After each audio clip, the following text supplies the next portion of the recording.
New at 4 o'clock, new numbers show why local pediatric wards are starting to fill up with respiratory infections other than COVID.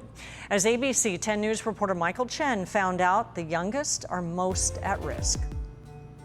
This is a concerning trend. Dr. Saloni Rao, pediatrician at Kaiser San Marcos, says her hospital and ICU beds are filling up with children battling non-COVID respiratory illnesses, including rhino and enterovirus. In most cases, they lead to the common cold, but this summer, a different story. With the pandemic and the restrictions last winter, kids were not getting these common illnesses and building this low-lying immunity. Children are just getting sicker this season. In the past month, the positive test rate for those illnesses at Kaiser hospitals has climbed to 30% in children, up from 10% in June. Those latest positivity rates are up 60 to 80% from last September.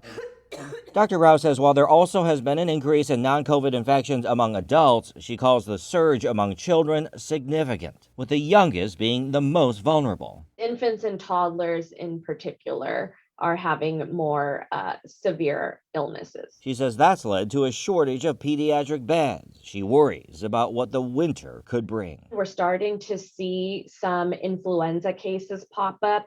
So over the coming months, as influenza cases rise, imagine what will happen. We're bound to overrun doctors' offices, ERs. Dr. Rao has this message for parents. Make those flu shot appointments and continue to take precautions.